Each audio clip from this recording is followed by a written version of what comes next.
Brooke Booth, life coach at brookeboothcoaching.com.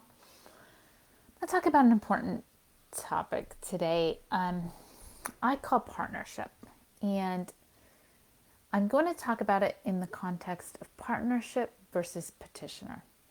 I consider this an important topic mainly because this is one of the biggest things that helped me shift in my mixed faith marriage to make it better. So let me give you a definition of partnership. In partnership, this is my definition. There's lots of different ways it's defined, but for the purposes of this is how I'm going to use the definition.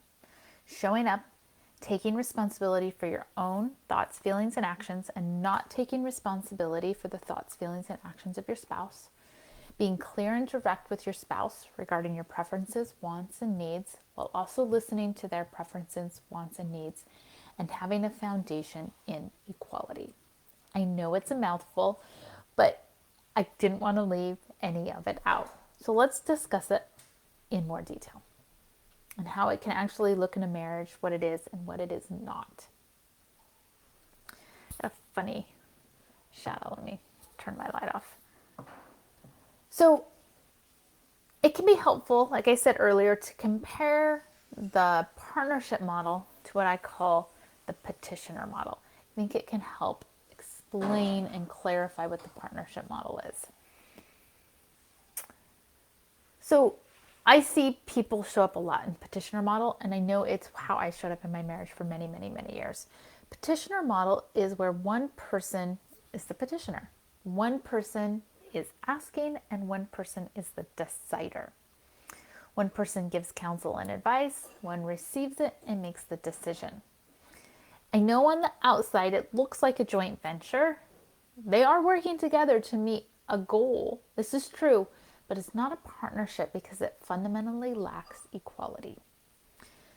This petitioner model can be very disempowering over time to both people, especially the petitioner though. Petitioner often feels stuck, like they have no choice, or at least no choices that really matter. It can take a huge toll on a marriage. It can lead to contention, discontent, defensiveness, all of this. It's like death by 1,000 cuts. That's often what the petitioner model creates for both partners. Let me give an example in the context of a mixed faith marriage of what a petitioner model versus a partnership model might look like. Petitioner may say something like this: is it okay to use our tithing money to support the local soup kitchen this month?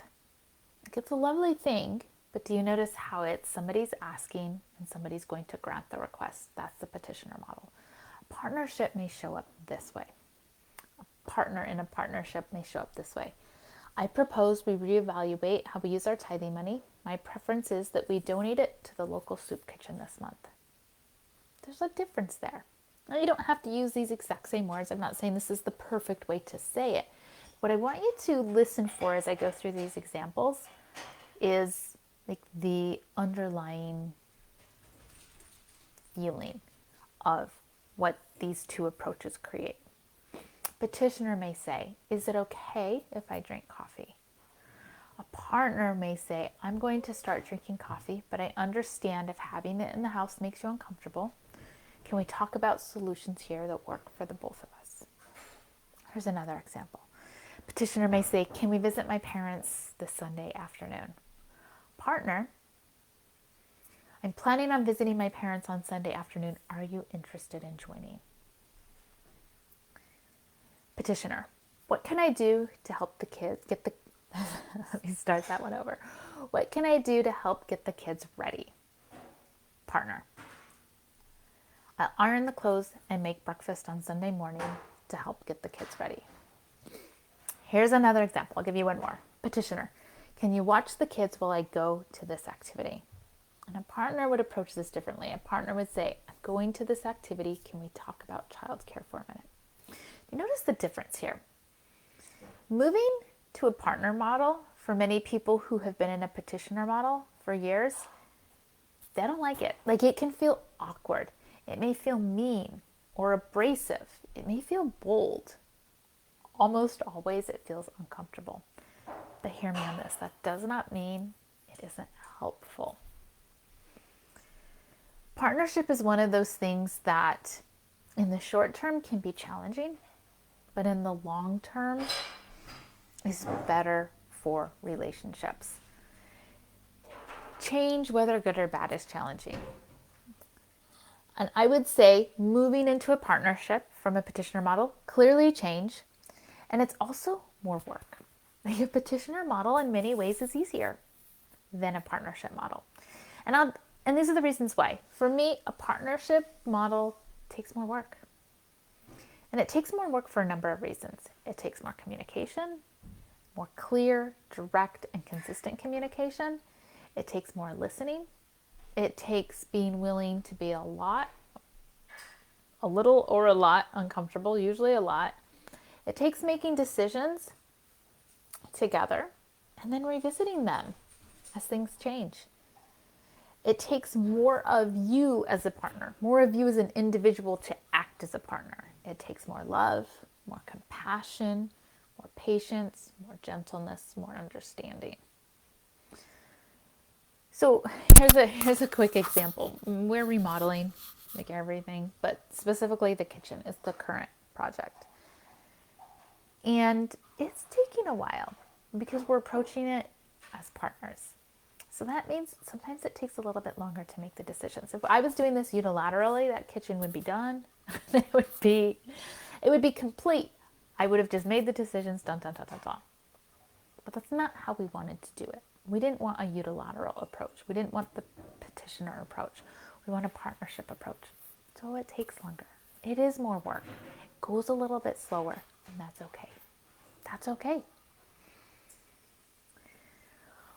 I want you to hear me on this. The biggest casualty to the petitioner approach is intimacy.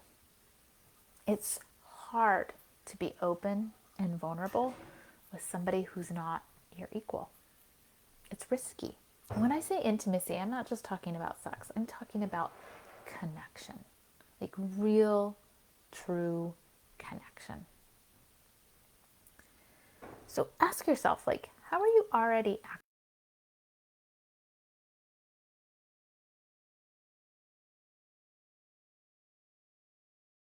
But I wasn't showing up as a partner. Like, I wanted this type of relationship, but I was showing up as a petitioner and not a partner. And so I wasn't creating it. I wanted to blame my husband, but I wasn't taking responsibility for my own lack of partnership. I'll give you a tip here. A lot of times when you start to focus on like partnership versus petitioner, you want to focus on your spouse. You want to focus on how they're not showing up as a partner, how they're not doing it, and I want you to focus on you. Focus on how you can show up as a partner, not how your spouse is or isn't showing up as a partner. Because one is empowering and one is disempowering. So think about it. What are the consequences of being in a petitioner relationship? Maybe nothing. I don't know. What are they for you? 5 years and 20 years? Get real and be honest. And ask yourself the same thing. What are the consequences of being in a partnership in 5 years and 20 years? Get real and honest. They can be interesting questions to ask. If you're in a mixed faith marriage, you're trying to create a more equal partnership and you need some help, let's talk. It's work. I know. It can be uncomfortable to make the changes. It can be awkward. It can be scary. But I know in the long run, it pays off. Partnership model, more work, but it opens the door to more intimacy, more connection. And those are the things we really are looking for in a relationship. I mean, this is why we get married. We don't get married so we have, a roommate. We get married so we have a partner, right? That's why we use that word. So if you want to develop your partnership skills, because they are skills, you might need a coach to help you. Reach out to me and let's talk. I am starting a group coaching program soon at the end of May. That might be right for you. We go through like a 12-week program where we talk about 12 things that I think are fundamentals to a mixed faith marriage. Or maybe you want one-on-one. That's where we go really deep into your personal issues and we clean them up. We address them. We look at the root cause of them all. All right. If you want one of those, reach out to me and set up a free call, and we'll get on a consultation call and see if coaching is a good fit for you. All right. Wishing you the very best.